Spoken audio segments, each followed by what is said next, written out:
Hello friend, welcome to my YouTube channel. आज हम लोग जो खान सर का 11,000 प्लस वाले जो रेलवे के बुक इन्होंने निकाली है, जो कि प्रीवियस ईयर आपका रिलेटेड है और ये आपका एनटीपीसी और ग्रुप डी के लिए बहुत ज़्यादा इंपॉर्टेंट है, खास करके जो साइंस और जीके के लिए। ये आपका मतलब कि एक समझिए रामबाण वाले एक बुक इन्होंने निकाली है, जो कि मतलब ग्रुप डी और एनटीपीसी के लिए अगर इसे कंप्लीट कर लिया तब फिर मुझे नहीं लगता कि आपको 20 नंबर से मतलब 25 में से 20 आपका कहीं नहीं जाएगा, यानी 80% नंबर आपका कहीं नहीं जा सकता है जीके और जीएस से। ठीक है, तो चलिए शुरू करते हैं। आज हम लोग ने बायोलॉजी जो है बायोलॉजी पूरा अच्छे तरीके से ख़त्म कर लिया है। अब हम लोग का टारगेट है केमिस्ट्री का, तो चलिए शुरू करते हैं केमिस्ट्री का फर्स्ट चैप्टर से। पहला चैप्टर है आपका पदार्थ की संरचना, वर्गीकरण, पृथक्करण और उनके प्रकार। तो चलिए पहला क्वेश्चन से शुरू करते हैं और याद रखिएगा कि हम लोग जो ग्रुप डी को टारगेट लेके रखे हुए हैं, मतलब फरवरी तक मैंने तो इतना मतलब सिलेबस ख़त्म ना कर दिया ना, तब फिर कहना हमें तो मतलब इतना टारगेट लेकर चला हूँ कि कहना नहीं।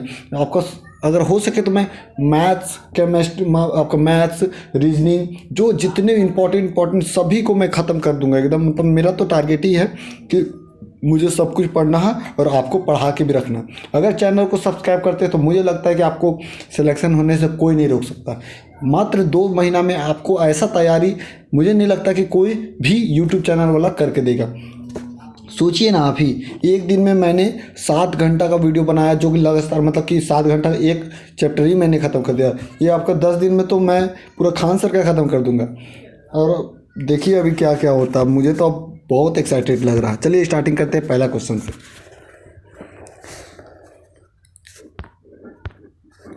निम्नलिखित में से किसके अणुओं के बीच आकर्षण बल होता है?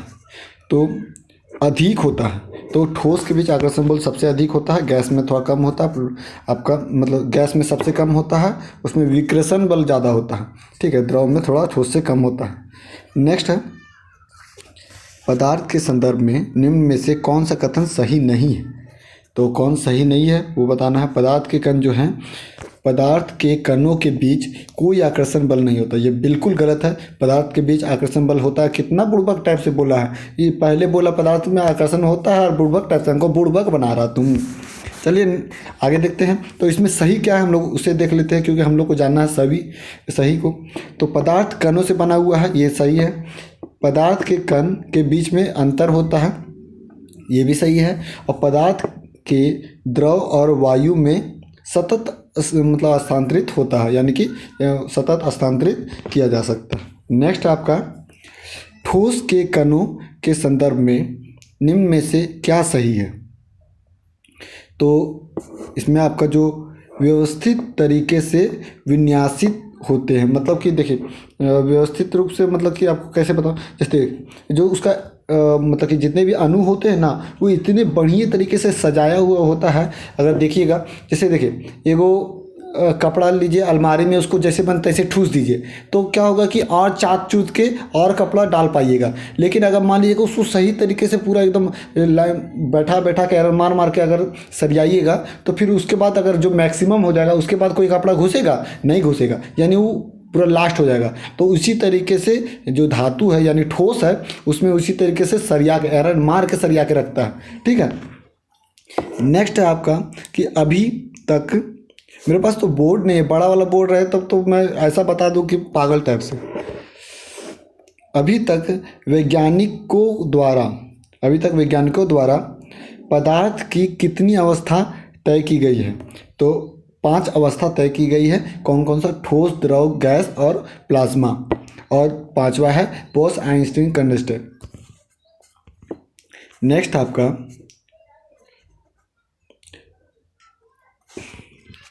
नेक्स्ट क्वेश्चन क्या है? नीचे दिए गए आकृतियों को अनुमान लगाया जा सकता है कि देखिए जो सॉलिड है वो देखिए कितना सरिया के है, लिक्विड जो है वो जैसे तैसे मतलब कि थोड़ा ठीक है, मतलब कि सरियाइले है, मतलब कि देखिए। और लेकिन गैस से पूरा छितरा छितरा के रख लिया, प्लाज्मा तो और छितरा है, मतलब दोनों एक ही टाइप से लग रहा है। ठीक है, तो इसमें बी यानी प्लाज्मा जो है, प्लाज्मा एक तरल पदार्थ है। प्लाज्मा क्या है, अगर देखा जाए गैस और प्लाज्मा को, लेकिन एक ही टाइप से लग रहा है, लेकिन प्लाज्मा क्या है, एक तरल पदार्थ है यानी लिक्विड फॉर्म है, जो शरीर के सभी कोशिकाओं में मौजूद होता है, जो क्या होता है, शरीर के सभी कोशिकाओं में मौजूद होता है। चलिए नेक्स्ट आपका डैश में विसरण अत्यधिक तीव्रता से होता है। तो विसरण किस में होता है, तो गैसों में विसरण होता है बहुत भयानक तरीके से। देखते हैं ना, कोई गैस छोड़ देता है तो कितना भयानक गमकता है ना। तो इसी तरीके से विसरण मतलब फैलना, ठीक है, गैस फैल जाता है। नेक्स्ट है, यदि अमोनिया गैस है तो कपूर क्या है, तो कपूर ठोस है। नेक्स्ट, निम्नलिखित में से कौन सा कथन गलत है, तो पदार्थ के कण स्थिर अवस्था में होते हैं, ये बिल्कुल गलत है। पदार्थ के कण गतिशील अवस्था में होते हैं, तो यानी पहला नंबर गलत है। तो सही क्या है, पदार्थ के कण बहुत छोटे होते हैं, ये बात सही है। पदार्थ के कण एक दूसरे को आकर्षित करते हैं, ये बिल्कुल सही है। पदार्थ के कणों के बीच एक रिक्त स्थान होता है, मतलब कि, तो ये भी बात बिल्कुल सही है। डैश एक शुद्ध पदार्थ है, तो जो आपका मीथेन है, मीथेन क्या है, एक शुद्ध पदार्थ है। आगे दिया हुआ कथन, तो चलिए देखते हैं क्या है। दृढ़ता, दृढ़ता क्या है, पदार्थ के प्रकार के अनुसार इस संपीड़न, देखिए आपका जो बी नंबर वाला है वो सही है, गलत वाला हम लोग क्यों पढ़े, ठीक है। तो संपीड़िता क्या होता है कि वह पदार्थ का वह गुण होता है जिसके कारण क्या होता है, उच्च दाब प्रेशर करके देखिए सीधा सीधी मैं बता देता हूँ कि जो गैस होता है, गैस को पूरा चापिएगा ना, मतलब कि हाथ से नहीं मशीन से, तो क्या होगा कि उसका जो अणु है वो छितराल रहता है, उसको समेट लेगा तो वो लिक्विड फॉर्म में बन जाता है। तो वही आपका होता है संपीड़न। तो गैसों में संपीड़न की गुणवत्ता होती है। नेक्स्ट है, मिश्रण प्रकृति में डैश हो सकता है। मिश्रण जो है वो समांगी और विसमांगी दोनों हो सकता है। मिश्रण क्या, समांगी और विसमांगी दोनों हो सकता है। नेक्स्ट है, एक मिश्र धातु किसका एक उदाहरण है, तो मिश्र धातु ठोस विलयन का उदाहरण है। नेक्स्ट है, निम्नलिखित में से कौन सा विसमांगी मिश्रण है, तो जो आपका वायु है वो विसमांगी मिश्रण है। निम्नलिखित में से विषम को पहचानना है, तो आपका वायु, दूध और आपका मिश्र धातु, तो ये देखिए तीनों मिश्रण है, लेकिन जो जल है वो यौगिक है। पदार्थ सामान्य पदार्थों के भौतिक अवस्था में शामिल नहीं होता है, तो क्या शामिल नहीं होता, आपका जो कोलाइड पदार्थ है वो शामिल नहीं होता भौतिक अवस्था में। कोलाइड आपने देखा होगा कि कोलाइडी विलयन होता ना, जो दूध में होता देखिएगा, तो भौतिक अवस्था में मतलब कि वो शामिल नहीं हो पाता। उसको मैं तो चित्र से बता पाता, चलो कोई बात नहीं, याद कर लीजिए, ठीक है। नेक्स्ट आपका हवा एक डैश है, तो हवा क्या है, दोनों तत्वों मतलब कि हवा एक दोनों तत्वों और यौगिक का मिश्रण है, तत्वों और यौगिक का मिश्रण होता है हवा। नेक्स्ट है, वह विजातीय मिश्रण जिसमें विलय के कण घुलते नहीं हैं बल्कि पूरे माध्यम में निलंबित बने रहते हैं, वो आपका क्या कहलाता है, संप्रेषण। जो क्या होता है कि वो घुलता नहीं है, निलंबित बना रहता है, उसे क्या कहते हैं, संप्रेषण।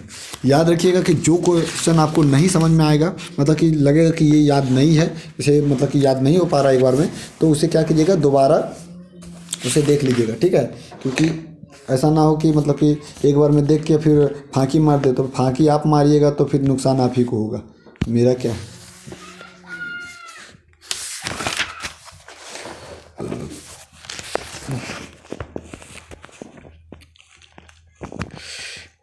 और एक बात मैंने और बताना भूल गया कि अगर आपको पीडीएफ चाहिए तो पीडीएफ चाहिए तो उसके लिए आप हमें कमेंट कीजिएगा, आपका कमेंट बॉक्स में आप कमेंट कर दीजिएगा।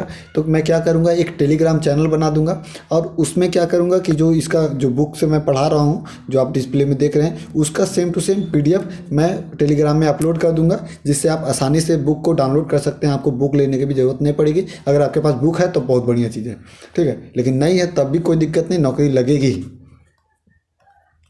चलिए आगे देखते हैं। विज्ञान में कौन सा नियम मिश्रण के गुणों का पालन नहीं करता है? तो विज्ञान में कौन सा नियम है जो आपका मिश्रण के गुणों का पालन नहीं करता है? तो यह इसकी संरचना तय है।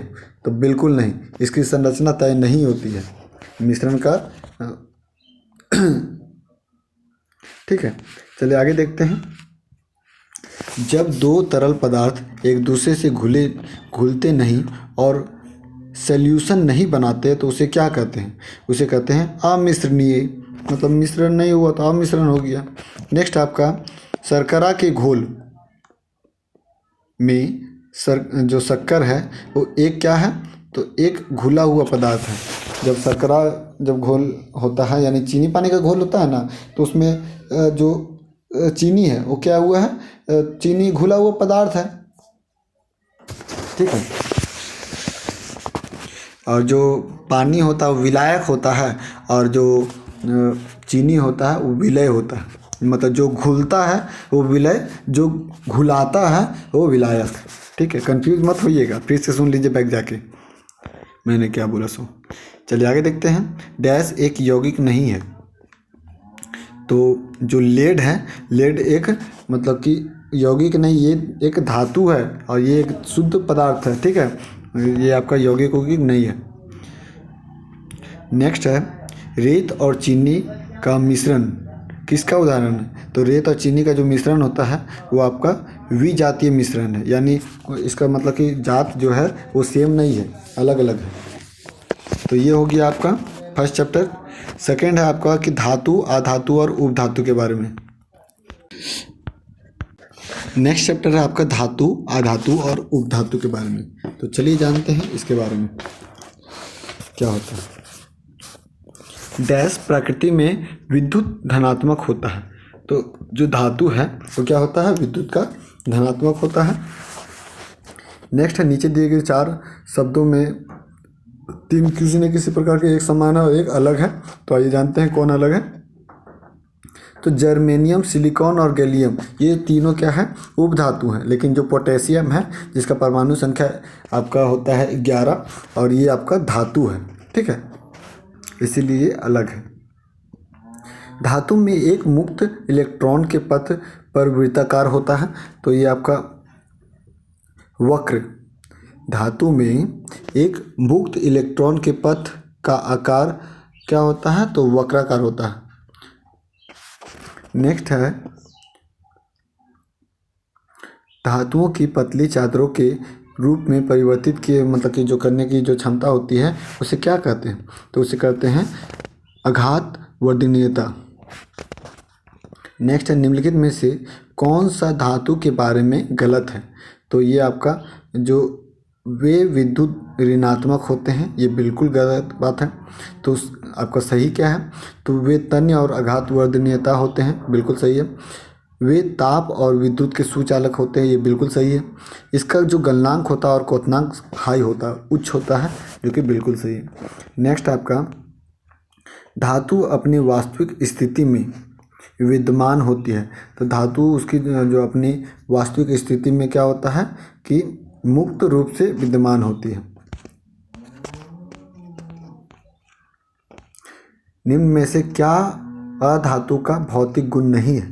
तो क्या है जो अधातु का भौतिक गुण नहीं है? तो ये आपका केवल ठोस अवस्था में होता है। जो आपका अधातु है वो ये आपका ठोस अवस्था में होता है, ये बिल्कुल गलत बात है।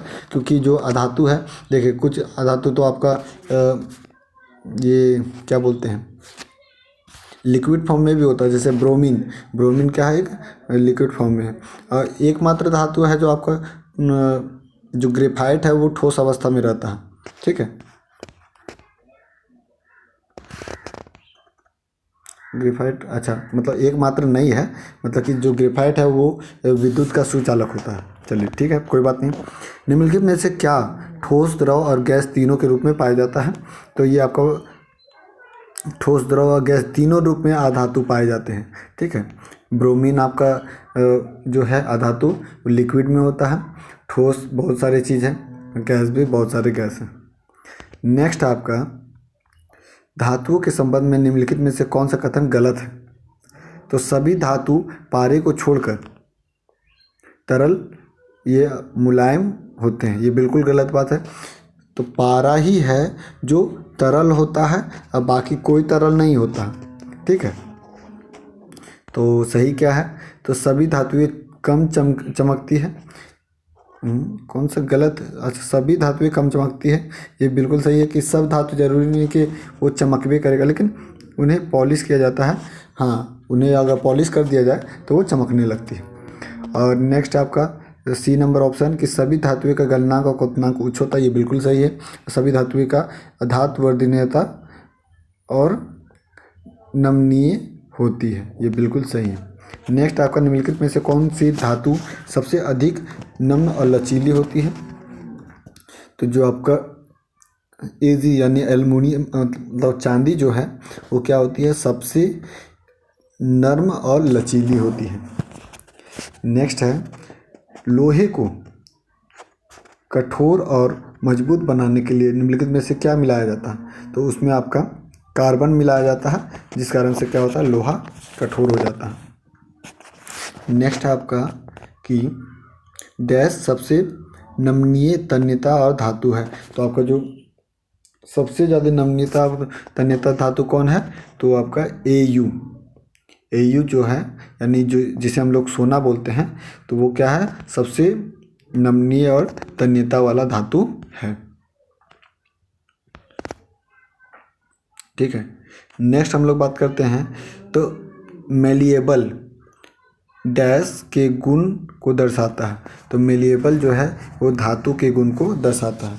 मेलिएबल किसके गुण को दर्शाता है? धातु के गुण को। चलिए आगे देखते हैं। वे एक धातु के उस गुण को क्या कहते हैं? एक धातु के उस गुण को क्या कहते हैं जिसमें उनकी जो सतह होती है वो चमकदार होती है? तो उसे कहते हैं धात्विक चमक। उसे क्या कहते हैं? धात्विक चमक। धातु अधात्वर्धनीयता और कोमल होती है, क्योंकि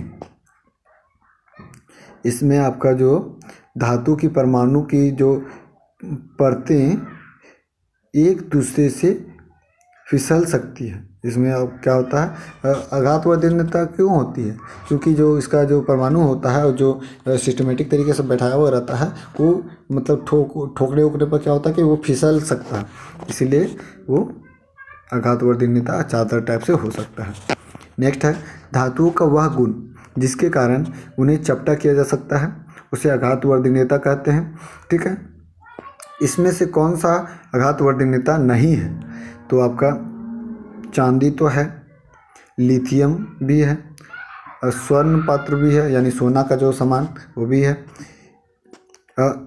इंडियम पन्नी जो ये आपका अघातवर्धनीयता नहीं है। नेक्स्ट है धातुओं के ऑक्साइड आमतौर पर होते हैं। तो धातुओं के जो ऑक्साइड होते हैं वो बेसिक होते हैं, यानी बेस रहते हैं, यानी क्षारीय रहते हैं।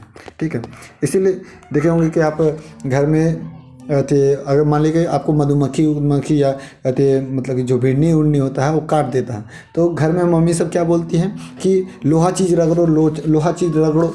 तो ऐसा क्यों बोलती है? क्या इसका पीछे का आप रीज़न जानते हैं?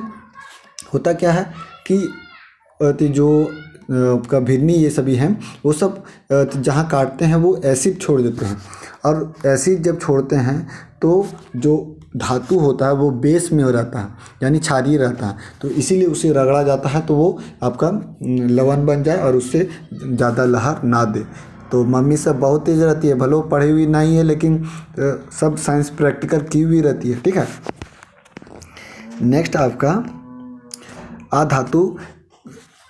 अधातु कक्षीय ताप पर तरल होता है। तो कौन सा है? तो ब्रोमीन जो है वो आपका कक्षीय ताप पर तरल अवस्था में पाया जाता है। नेक्स्ट है सौर पैनल में निम्न में से कौन सी धातु प्रयुक्त होती है? तो सौर पैनल में आपका जो सिलिकॉन है वो धातु का प्रयोग किया जाता है। सौर पैनल में किसका प्रयोग किया जाता है? तो सिलिकॉन धातु का। ठीक है। नेक्स्ट आपका अधातु के ऑक्साइड प्रकृति में होते हैं आपका तो अम्लीय। तो अधातु क्या होते हैं? अम्लीय होते हैं। अधातु क्या होते हैं? अम्लीय होते हैं। चलिए उसके बाद हम लोग देखते हैं मिश्रण को अलग करने की प्रमुख विधियां। ठीक है।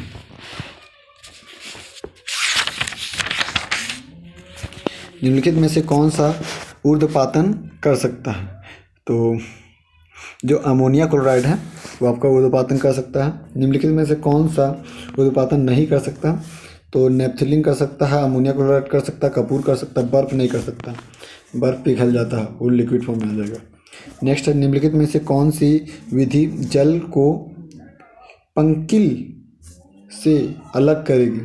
तो पंकिल से अलग कौन करता है? तो आसवन विधि जो है वो आपका पंकिल से अलग करती है। देखिए पंकिल से अलग कर निस्यंदन विधि द्वारा क्या होता है कि जल को पंकिल से अलग किया जाता है। ठीक है, निस्यंदन द्वारा। नेक्स्ट आपका जल शोधन में कौन सी प्रक्रिया का प्रयोग किया जाता है? तो जल शोधन में कौन सी प्रक्रिया का प्रयोग किया जाता है? आपका विपरीत परासरण। कौन सी प्रक्रिया? तो विपरीत परासरण का प्रयोग किया जाता है। नेक्स्ट आपका इनमें से किसे जल को शुद्ध बनाने हेतु प्रयोग में लाया जाता है? तो कौन सा है जो जल को शुद्ध बनाने के प्रयोग में लाया जाता है? उसे कहते हैं रिवर्स परासरण, यानी विपरीत परासरण इसे बोलते हैं। नेक्स्ट आपका लवणीकरण यानी इसे बोलते हैं डिसॉलिनेशन। ठीक है, डिसॉलिनेशन जो है क्या है? तो ये आपका एक ऐसा प्रक्रिया है, डिसॉल्यूशन जो है वो एक ऐसा प्रक्रिया है जिसमें नमकीन पानी से खनिज पदार्थ अलग हो जाते हैं। डिसॉल्यूशन जो है वो ऐसी प्रक्रिया जिसमें क्या होता है कि नमकीन पानी से खनिज पदार्थ अलग हो जाते हैं। पानी से हाइड्रोजन को अलग करने की प्रक्रिया को क्या कहते हैं? तो जो आपका पानी से हाइड्रोजन की आपका विद्युत अपघटन बोलते हैं। नेक्स्ट है निम्नलिखित में से कौन सा एक ऊर्ध्वपातन पदार्थ नहीं है? तो जो सोडियम सल्फेट है वो ऊर्ध्वपातन पदार्थ नहीं है। आगे देखते हैं निम्न में से कौन सा ऊर्ध्वपातन किया जा सकता है? तो आपका जो अमोनिया क्लोराइड है वो ऊर्ध्वपातन किया जा सकता है। सोडियम क्लोराइड से अमोनिया क्लोराइड को अलग करने की जो क्रिया होती है उसे हम लोग ऊर्ध्वपातन या सब्लिमेशन कहते हैं। ऊर्ध्वपातन या फिर सब्लिमेशन इसी को कहते हैं। नेक्स्ट है निम्नलिखित में से कौन सा मिश्रण अलग अलग कीपों फनल द्वारा अलग किया जाता है? तो ये आपका कीफो फलन द्वारा अलग किया जाता है। तो जो आपका तेल और पानी जो होता है, अगर तेल में पानी मिला दिया जाए ना तो देखो कीपो फलन द्वारा मतलब कि उसमें क्या होता है कि ऊपर मतलब नीचे पानी बैठ जाता है और ऊपर क्या होता है कि तेल ऊपर रहता है, और जिस कारण से कीपो फलन द्वारा उसको अलग कर सकते हैं। इसके बाद नेक्स्ट देखते हैं समुद्र में पानी के लवणीकरण के लिए इस्तेमाल की जाने वाली जो तकनीक होती है उसे आसवन विधि कहते हैं। आसवन विधि क्या होता है कि जो देखिए क्या हुआ कि पानी जो है समुद्र का पानी वो किनारे आ गया, एक जगह जमा हो गया, धूप आया, सूख गया, नमक बन गया, उसे बोलते हैं आसवन विधि।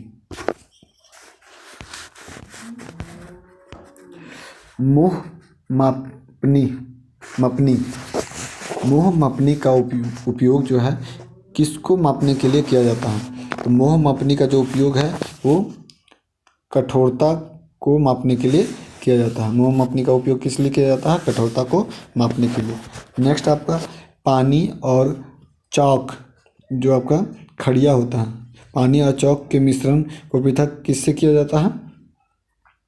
तो अवसादन विधि द्वारा। पानी और जो चौक है उसको मिश्रण को अलग किसके द्वारा किया जा सकता है, तो अवसादन विधि द्वारा।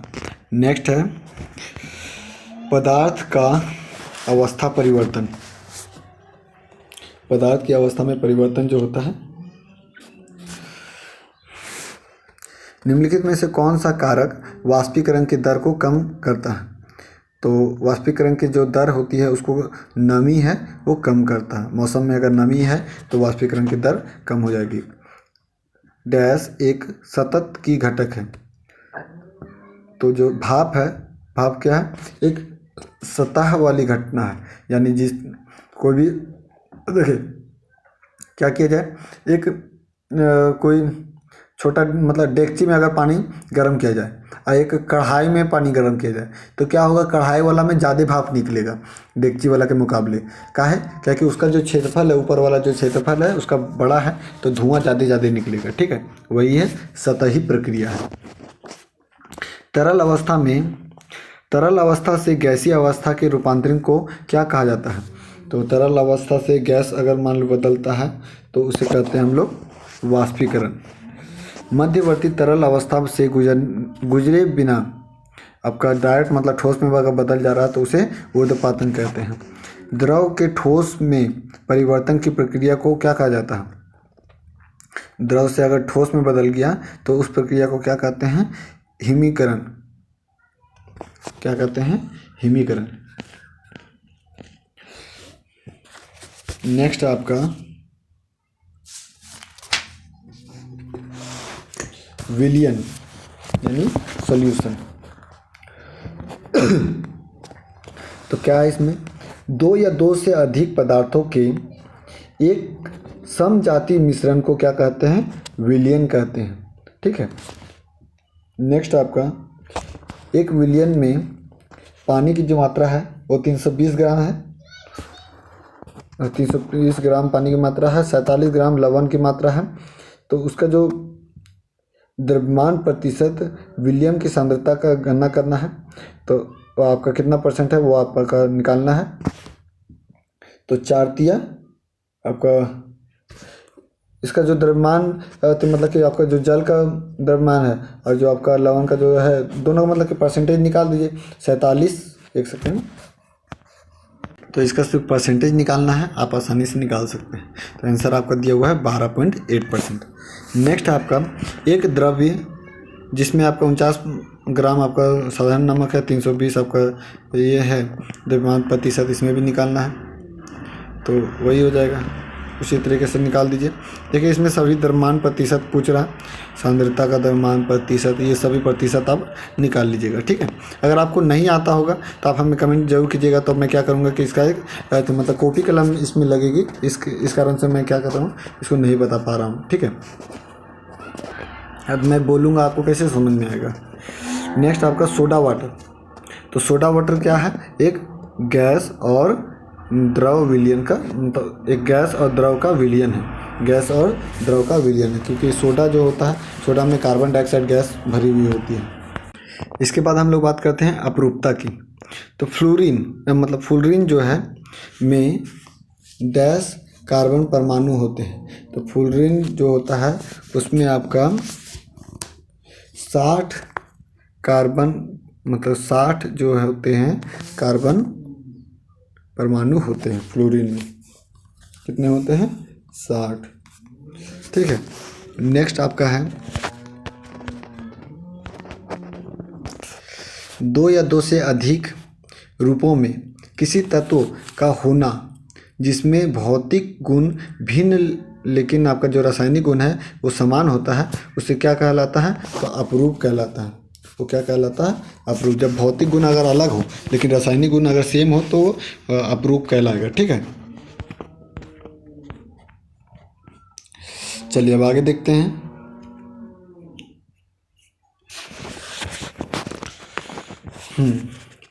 मात्रक निकालना है इसमें, यूनिट।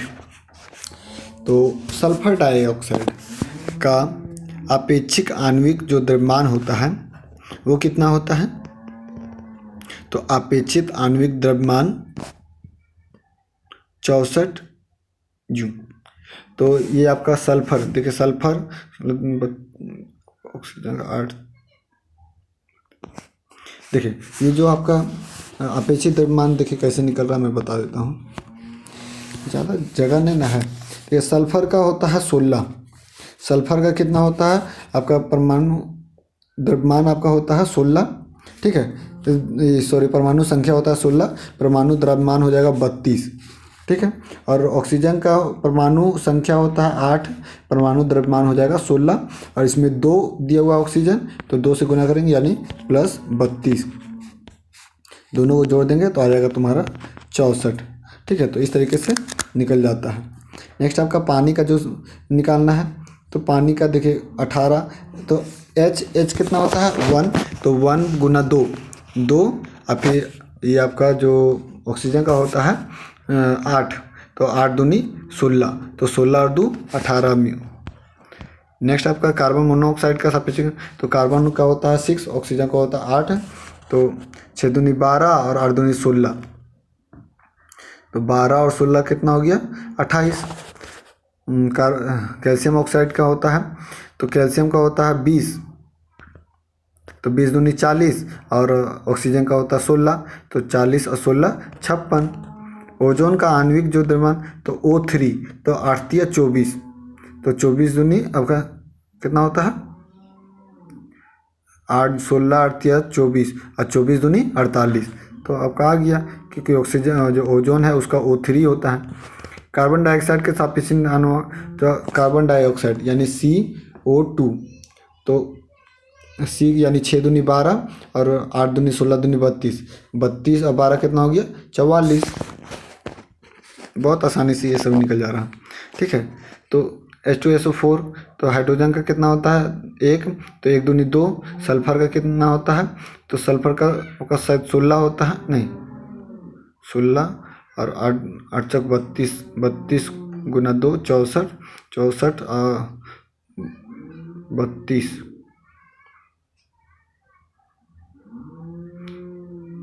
तो जो भी परमाणु संख्या है, देखिए थोड़ा मुझे याद नहीं आ रहा है, ठीक है, जो भी परमाणु संख्या है उसमें आप द्रव्यमान संख्या निकाल दीजिए 2 से गुना करके, और बस सबको जोड़ दीजिए, तो आपको आणविक द्रव्यमान आसानी से निकल जाएगा। देखिए इसमें भी निकालना है सोडियम क्लोराइड, तो सोडियम का देखिए होता है 11, और परमाणु संख्या तो ये 11 दूनी 22, और इसका जो द्रव्यमान होता है वो 23 होता है, तो 23, और कैल्शियम का मतलब कि क्लोरीन का होता है 17 दूनी 34, तो 23 और 34 कितना हो गया लगभग 35 के आसपास में रहता है, तो दोनों को जोड़िएगा तो 58.5 ये आ जाएगा।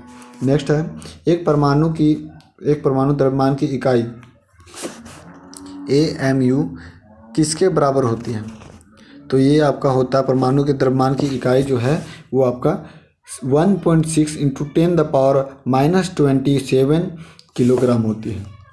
कितना होता है 1.6 इंटू 10⁻⁻27 किलोग्राम। जल का विशुद्ध रूप है, जल का विशुद्ध रूप क्या है, तो वर्षा जल है जो विशुद्ध रूप है। चलिए नेक्स्ट देखते हैं।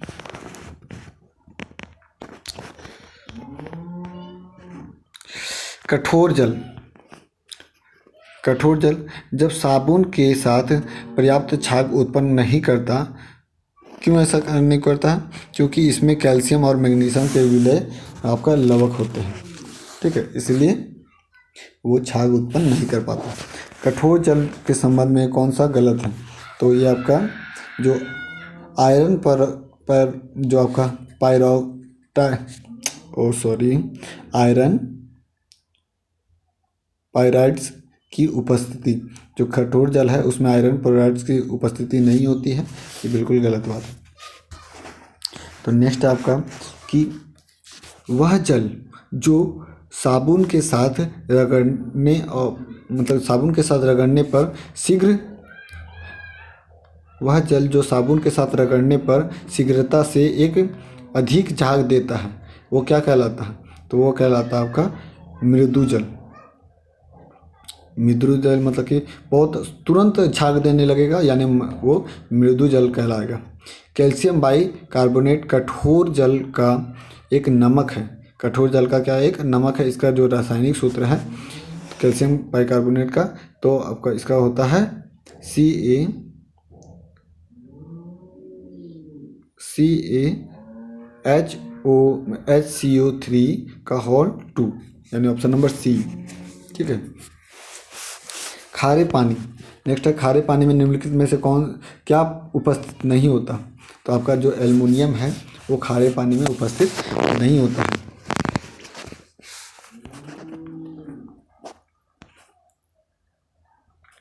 तो खारे पानी में उपस्थित क्या होता है? तो आपका कैल्शियम, सोडियम और क्लोरीन, ये आपका खारे पानी में उपस्थित होता है। तो देखिए कैल्शियम, आपका सोडियम क्लोराइड तो होता ही है और कैल्शियम भी होता है। नेक्स्ट आपका जल की कठोरता किसकी उपस्थिति से होती है? तो जो आपका मैग्नीशियम बाइकार्बोनेट जो होता है उसके कारण यह होता है, आपका जल की कठोरता उपस्थित होती है। नेक्स्ट है जल की कठोरता किसके कारण होती है? तो वही मैग्नीशियम, आपका मैग्नीशियम बाइकार्बोनेट जिसका सूत्र होता है, एक सेकंड, जल की कठोरता किसके कारण होती है? तो सी, ये आपका वो चीज़ तो दिया हुआ है, ये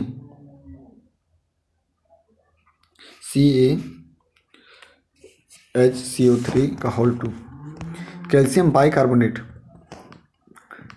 बाइकार्बोनेट जो है कठोर पानी में लवण है, इसका रासायनिक नाम क्या है? रासायनिक नाम तो आपका वही है CaHCO3 का होल 2। नेक्स्ट है जब किसी जल की कठोरता उबलने से दूर हो जाए, जब क्या होता है कि जल की कठोरता उबलने से दूर हो जाए तो उसे कठोरता की प्रकृति कहलाती है। तो वह क्या कहलाती है? कठोरता की प्रकृति कहलाती है। ये आपका अस्थायी कठोरता की प्रकृति कहलाती है। नेक्स्ट आपका जल की संशुद्धि में कौन सा रसायन प्रयुक्त होता है? जल की जो संशुद्धि होती है उसमें आपका जो पोटेशियम परमैंगनेट उपस्थित होता है। नेक्स्ट है पानी की अस्थायी कठोरता को किसके प्रयोग करके मतलब दूर किया जा सकता है? तो पानी की जो अस्थायी कठोरता है उसको आपका CaOH का होल 2 इसकी यूज़ करके कैल्शियम हाइड्रोक्साइड, अच्छा जो आप ऐसे धोने का जो ये होता है ना सोडा, वो भी उससे भी कठोरता दूर होती है। ठीक है, आगे हम लोग देखते हैं भारत में नगर पालिका, यार इतना गाय भैंस क्यों चिल्ला रहा? बगल में एक तबेला है, क्या ही बोले, भैंस बड़ी ज़्यादा चिल्लाता है। उसको लग रहा आज सब कोई ग्रुप में जाता है, आज लग रहा है एगो को ले ही नहीं किया, इसीलिए उन लोग सब मज़े से घास खा रहा होगा, इसको यहीं छोड़ दिया, अल्ले चिल्ला रहा हो कि हमको भी ले चलो। ठीक है, आगे देखते हैं हम लोग। भारत में नगर पालिका जल का उपचार साधारणतया किससे किया जाता है? तो भारत में जो नगर पालिका जल का उपचार किससे किया जाता है? आपका क्लोरीन से पानी साफ किया जाता है। निम्नलिखित में से कौन सा एक तत्व नहीं है? तो वो आपका संगमरमर जो है वो एक कोई तत्व नहीं। निम्नलिखित में से किसे जुड़वा खनिज कहा जाता है? तो आपका जो सीसा और जस्ता जो है उसको जुड़वा खनिज कहा जाता है। किस तत्व का परमाणु सबसे छोटा होता है? तो जो आपका हीलियम है, हीलियम का परमाणु जो है वो सबसे छोटा होता है। एक जल नमूना भारी जल कहा जाता है? एक जल नमूना भारी जल मतलब हैवी वाटर किसे कहा जाता है? तो पेयजल से भारी है। एक सेकेंड, एक जल नमूना यानी भारी जल कहा जाता है क्योंकि वह क्या होता है? पेयजल से भारी होता है, इसीलिए उसे भारी जल कहा जाता है। ठीक है, भारी जल का आणविक सूत्र है, इसे ड्यूटेरियम ऑक्साइड बोलते हैं, D2O इसका नाम है। ठीक है, समुद्र जल में किस तत्व की प्रचुरता होती है? तो आपका समुद्र जल में आपका क्लोरीन की प्रचुरता होती है। ऐसे सोडियम भी तो होता ही है, लेकिन क्लोरीन की प्रचुरता ज़्यादा होती है। क्लोरीन ही यूज़ करते हैं हम लोग पानी साफ करने में। इसके बाद बात करते हैं लोहे के पाइपों को जंग से बचाने के लिए अक्सर उन पर जस्ते की मतलब परत चढ़ाई जाती है। इस प्रक्रिया को क्या कहते हैं? तो गैल्वेनाइजेशन कहते हैं, यानी जस्तीकरण। ठीक है, ऑप्शन नंबर सी। गैल्वेनाइज्ड लोहे पर किस धातु की पतली आपका परत चढ़ाई जाती है? तो ये आपका पतली परत चढ़ाया जाता है वो जस्ते का। किसका परत चढ़ाया जाता है? जस्ते का परत चढ़ाया जाता है। प्लास्टिक बोतल या बाल्टी बनी होती है किसका? तो देखिए इसमें बहुत सारे मतलब कि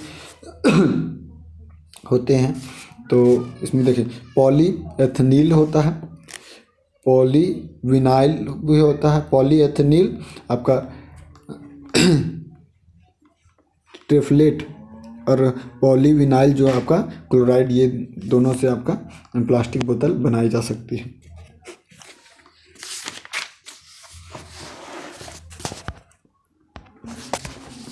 नेक्स्ट है निम्नलिखित में से कौन सा समक्षारीय ऑक्साइड है? तो कौन है जो समक्षारीय, निम्नलिखित में से कौन सा समक्षारीय ऑक्साइड है? तो ये आपका है Na2O। ठीक है, समक्षारीय ऑक्साइड है N2O, Na2O। ठीक है, नेक्स्ट आपका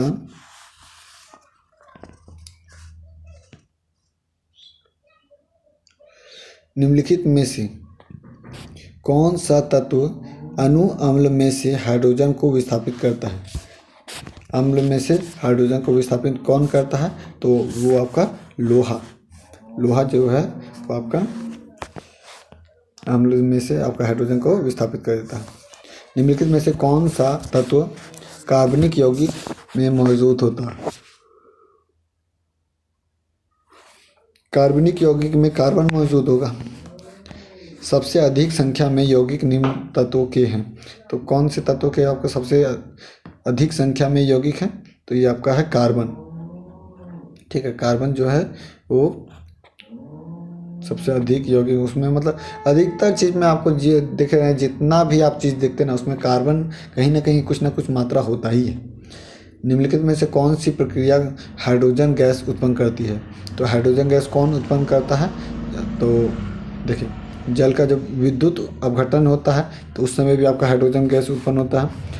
लाल तप्त लोहे को जब भाप में गुजारते हैं तो उसमें भी आपका हाइड्रोजन गैस उत्पन्न होता है। हाइड्रोक्लोरिक अम्ल से जस्ते के जो प्रतिक्रिया करते हैं तो उससे भी आपका हाइड्रोजन गैस निकलता है। नेक्स्ट है निम्नलिखित में से कौन सा एक सबसे भारी तत्व निकेल समूह का है? तो जो आपका निकेल समूह का सबसे भारी तत्व है वो है आपका प्लेटिनियम। कौन है? प्लेटिनियम। कॉपर सल्फेट को किस धातु के डिब्बे में रखा जा सकता है? उसे Ag यानी कि चांदी के डिब्बे में, कॉपर सल्फेट को चांदी धातु के डिब्बे में रखा जा सकता है, उसके साथ रिएक्शन नहीं करता। नेक्स्ट है किसमें आयनिक और सहसंयोजक बंध मतलब कि दोनों उपस्थित होते हैं? तो आयनिक और सहसंयोजी जो बंध होते हैं वो किसमें? दोनों में। आपका जो NaOH में आपका सहसंयोजी बंध उपस्थित होते हैं। नेक्स्ट है निम्नलिखित में से मिलान करें एवं सही विकल्प का चयन करें। ठीक है, तो मिलान करना है आपका कि ठोस कार्बन डाइऑक्साइड, शुष्क बर्फ वो होता है। कैल्शियम कार्बोनेट, तो कैल्शियम कार्बोनेट क्या है? एक संगमरमर है। कैल्शियम कार्बोनेट संगमरमर को बोलते हैं। फिर आपका जो कार्बोनिक एसिड जो है वो आपका सोडा वाटर है, कार्बोनिक एसिड। ठीक है, और जो आपका सोडियम बाइकार्बोनेट ये आपका बेकिंग पाउडर।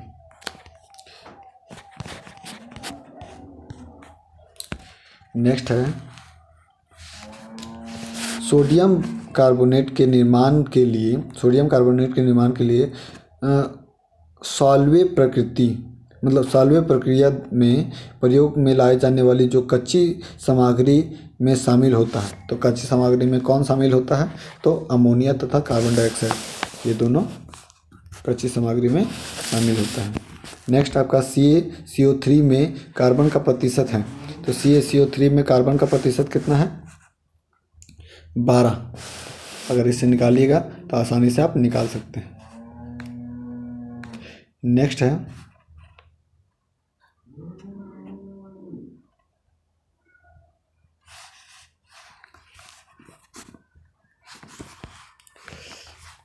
हड्डियों और दांतों का जो प्रमुख आपका संगठक होता है वो होता है कैल्शियम फॉस्फेट। नेक्स्ट आपका हैलोजन में सबसे ज़्यादा प्रभावशाली आपका ऑक्सीकरण करता है वो कौन है? तो फ्लोरीन। कौन है?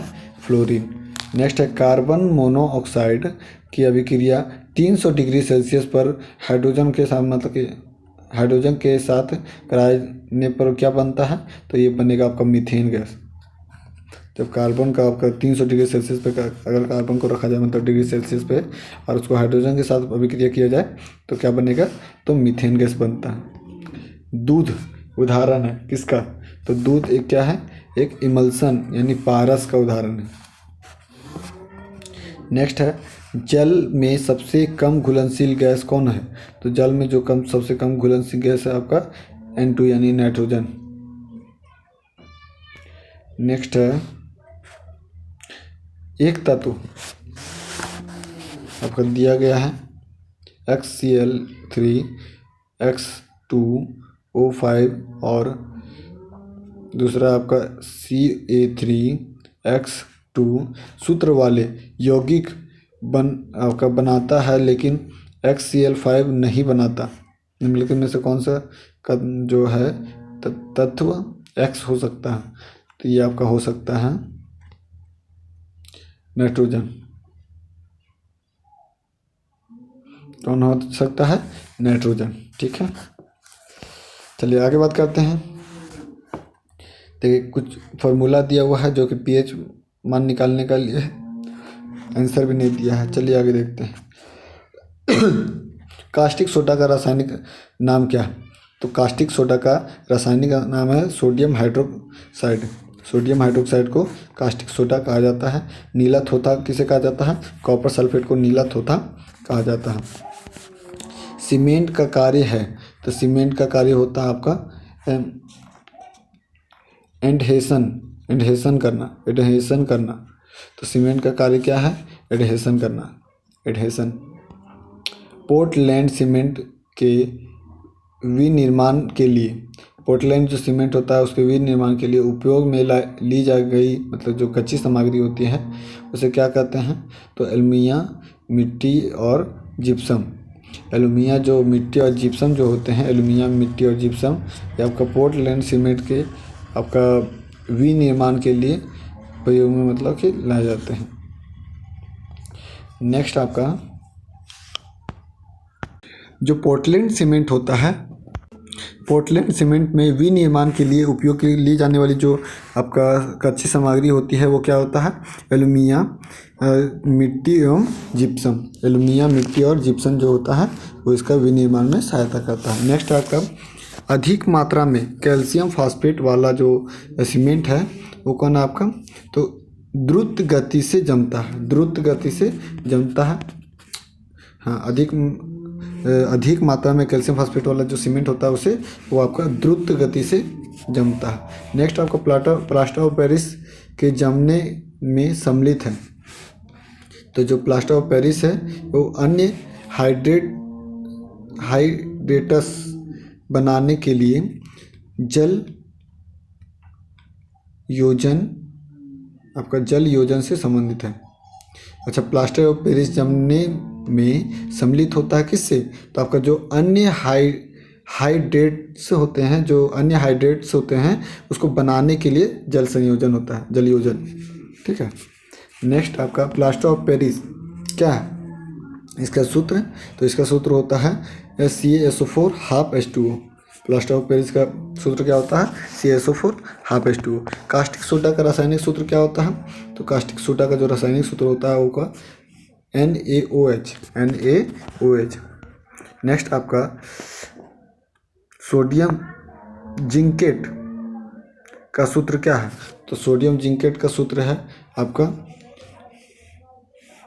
NaZnO2 NaZnO2 आपका सोडियम जिंकेट का सूत्र है। जिप्सम का रासायनिक सूत्र क्या है? तो जिप्सम आपका जो कैल्शियम सल्फेट होता है, कैल्शियम सल्फेट को ही हम लोग जिप्सम बोलते हैं, कैल्शियम सल्फेट। एक्वा रेजिया, तो जो एक्वा रेजिया है वो किससे संबंधित है आपका?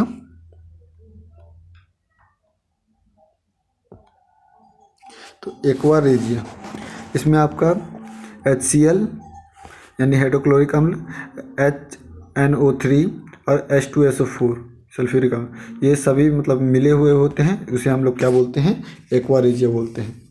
बेकिंग सोडा का रासायनिक सूत्र क्या है? तो सोडियम बाइकार्बोनेट। नेक्स्ट निम्नलिखित में से कौन सा बेकिंग सोडा है? तो आपका NaHCO3 ऑप्शन नंबर बी। एक व्यक्ति केक पकाता है और केक छोटे आकार का वह सख्त बनता है, तो उसमें मतलब क्या डालना भूल गया होगा? तो वही आपका जो बेकिंग पाउडर होता है, खाने का सोडा, वो डालना भूल गया होगा। किस कारण से ब्रेड मतलब कि बनते समय लोई मतलब फूल जाता है?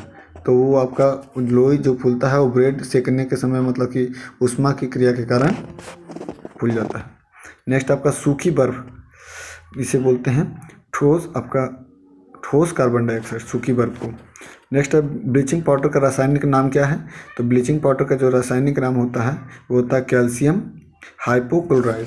कैल्शियम हाइपोक्लोराइड बहुत ज़्यादा इंपॉर्टेंट है। नेक्स्ट आपका कि पानी का साफ मतलब पानी का टैंक साफ करने के लिए सफाई कर्मचारी एक सफ़ेद पदार्थ का प्रयोग करते हैं, और जो पदार्थ में क्लोरीन की तेज गंध होती है। पदार्थ में क्या होता है? क्लोरीन की तेज गंध होती है, तो ये आपको ब्लीचिंग पाउडर कराता है। व्यंजक चूर्ण का रासायनिक सूत्र क्या है? तो आपका जो CaOCl2, व्यंजक चूर्ण का रासायनिक सूत्र क्या है? CaOCl2 इसका रासायनिक सूत्र होता है। नेक्स्ट है दिया सलाई का मतलब दिया सलाई का विनिर्माण में प्रयुक्त जो मूल तत्व होते हैं वो आपका होता है फास्फोरस, और लाल फास्फोरस आपका माचिस के लिए रहता है। मैग्नीशियम बाइकार्बोनेट का सूत्र क्या है? तो मैग्नीशियम बाइकार्बोनेट का सूत्र होता है डी नंबर ऑप्शन MgHCO3 का whole 2। Washing soda sodium carbonate option number C. निम्नलिखित में से कौन सी जोड़ी बनाई मतलब क्या है? तो आपका जो जोड़ियाँ बनाई है तो एक है वो आपका, अच्छा ऐसे करके मिलाना है। तो जियोलाइट, जियोलाइट क्या है? तो ये आपका पानी की मृदुकरण करता है, पानी का मृदुकरण करता है जियोलाइट। जियोलाइट क्या है? पानी का मृदुकरण करता है। नेक्स्ट आपका जो प्लास्टर ऑफ पेरिस है वो ढलाई कार्य के लिए काम आता है। प्लास्टर ऑफ पेरिस किसके लिए काम आता है? तो ढलाई काम के लिए। अल्ट्रामरीन्स जो है वो आपका धुलाई कार्य के लिए कार्य आता है, अल्ट्रामरीन्स। और जो आपका कार्बोरंडन है, कार्बोरंडम जो है वो किस लिए काम आता है? तो ये आपका आता है कांच साफ करने के लिए, कार्बोरंडम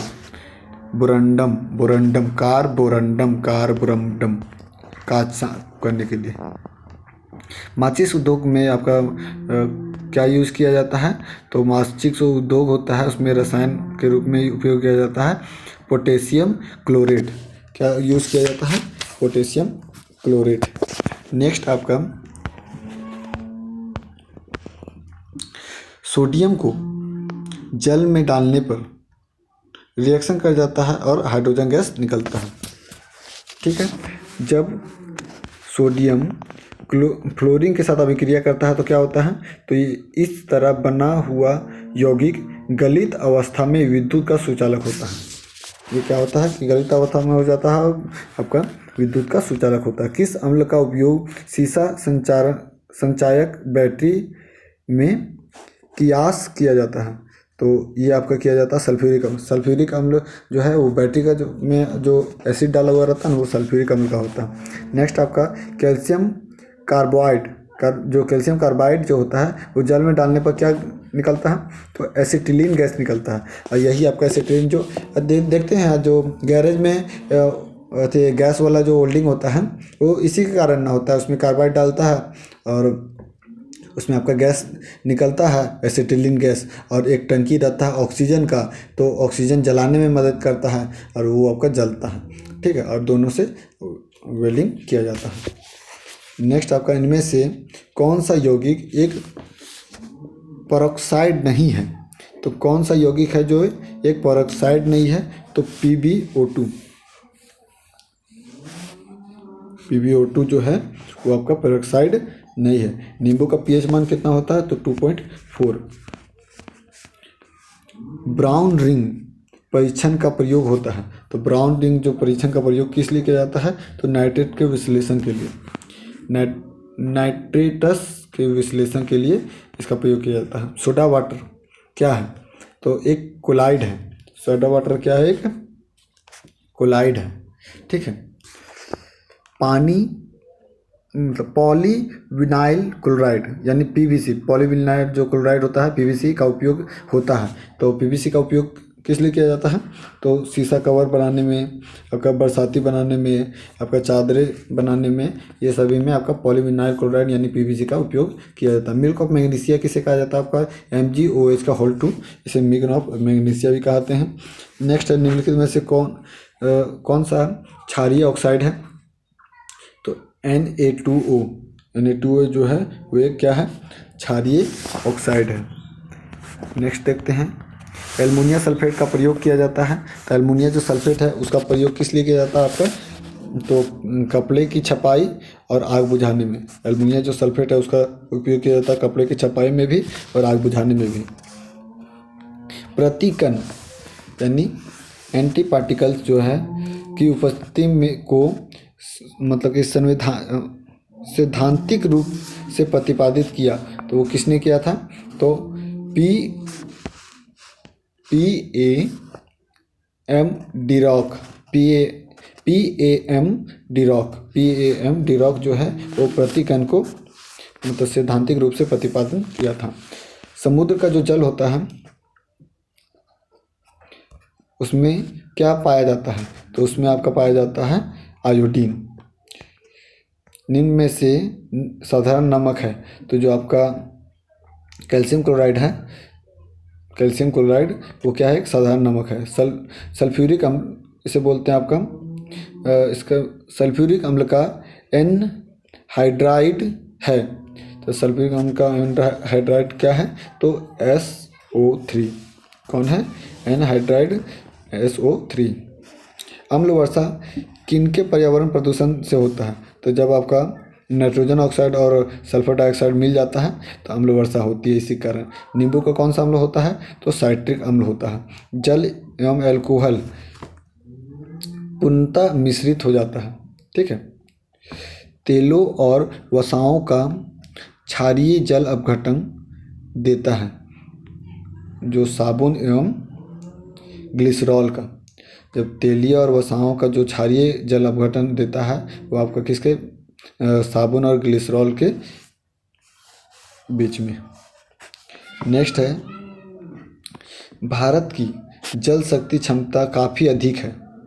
भारत की जल शक्ति क्षमता है वो काफ़ी अधिक है, परंतु इसका विकास इसके पूर्व परिणाम में नहीं किया जाता, इसके पूर्व परिणाम में नहीं किया जाता। इसका जो मुख्य बाधा है वो यह है, तो उसमें का जो मुख्य बाधा तरीके कुछ नहीं दिया है, चलिए कोई बात नहीं। नेक्स्ट हम लोग देखते हैं CH3OH किसका रासायनिक सूत्र है, तो ये आपका मेथिल एल्कोहल का सूत्र क्या है, CH3OH। 25 डिग्री सेल्सियस का उदासीन विलयन pH मान कितना होगा, तो आपका 7। देखिए आपका जो उदासीन होता है वो 7 होता है, कम होगा अम्ल हो जाएगा, ज़्यादा होगा क्षार हो जाएगा। वायु प्रदूषण का मुख्य घटक है, तो वायु प्रदूषण का जो मुख्य घटक क्या है, कार्बन मोनोऑक्साइड CO। निम्नलिखित में से कौन बड़े शहरों की वायु को प्रदूषित करता है? तो आपका जो बड़े शहरों की जो वायु है उसको प्रदूषित कौन करता है? तो लेड यानी पारा। ठीक है। इसके बाद सामान्यतः अल्कोहल की ऑक्सीकरण से बनता है, तो किसके साथ? आपका एसिड अल्कोहल के साथ, मतलब एसिड अल्कोहल के ऑक्सीकरण के साथ बनता है, जो है ऑक्सीकरण के साथ। ठीक है। नेक्स्ट आपका आवर्त सारणी में निम्न में से किसकी शून्य इलेक्ट्रॉन बंधुता होती है? तो आवर्त सारणी में किसकी शून्य इलेक्ट्रॉन बंधुता होती है? तो वो होती है आपका रेडॉन का, क्योंकि ये क्या है? एक निष्क्रिय गैस है। ठीक है, जिसे नोबेल गैस बोलते हैं। हीलियम, नियॉन, आर्गन, क्रिप्टॉन, जेटॉन, रेडॉन, ये सभी क्या है? एक नोबेल गैस है।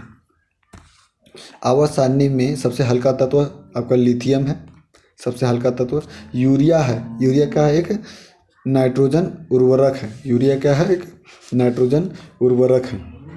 निम्न में से किसको सार्वत्रिक विलायक कहते हैं? तो ये आपका पानी को सार्वत्रिक विलायक कहते हैं, मतलब अधिकतर उसको विलायक के रूप में ही यूज़ किया जाता है। निम्न में से कौन सा लवण पानी में घुलनशील नहीं है? तो कौन सा लवण जो पानी में घुलनशील नहीं है? तो आपका BaCO3। सबका नाम जरूर याद कर लीजिएगा, ठीक है, सर्च करके BaCO3 क्या होता है। नेक्स्ट आपका निम्न पदार्थों में से कौन केवल एक ही तत्व से बना होता है? तो जो आपका हीरा है वो एक ही तत्व से बना होता है। सूर्य में कौन सा तत्व सबसे ज़्यादा पाया जाता है? तो हाइड्रोजन सबसे ज़्यादा पाया जाता है। मैग्नेटाइट का रासायनिक सूत्र क्या है? तो Fe3O4। Fe3O4 जो है मैग्नेटाइट का रासायनिक सूत्र है। निम्नलिखित में से कौन पदार्थ शुद्ध कार्बन से बना होता है? तो शुद्ध कार्बन से आपका ग्रेफाइट बना हुआ होता है। श्वेत फास्फोरस रखा रहता है, उसको पानी में रखा जाता है श्वेत फास्फोरस को, नहीं तो रिएक्टिव हो जाता है और आग लग जाता है। निम्नलिखित में से किसमें उपापचय शामिल नहीं है? तो आपका जो D नंबर ऑप्शन है, यानी A और B, मतलब B और C, तो ये दोनों को देख लीजिएगा भाई। चलिए आगे देखते हैं। ये क्या दिया हुआ है? कुल मिलकर क्या बनते हैं? तो ये आपका 4 प्रकाशित समावेशी बनते हैं जब ये सब मिलते हैं तो। ठीक है, तो यहाँ तक हो गया आपका पहला चैप्टर ख़त्म। अगर उम्मीद है कि आपको मतलब कि सही लग रहा होगा, और मेरे साथ मतलब कि अगर देख रहे हो कि बहुत कम समय में मतलब एक चैप्टर का हम लोगों ने ख़त्म कर दिया, और लगभग ज़्यादा देरी नहीं लगेगा। कितना 80 को पेज है, कितना अभी हम लोग कितना पेज का ख़त्म कर दिए? ये आपका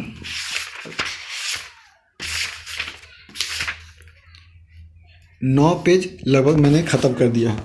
तो 9 पेज ख़त्म हो गया है, तो 80 को पेज है, कितना 10 घंटा वाला नहीं लगेगा, मतलब 9 घंटा में ख़त्म हो जाएगा।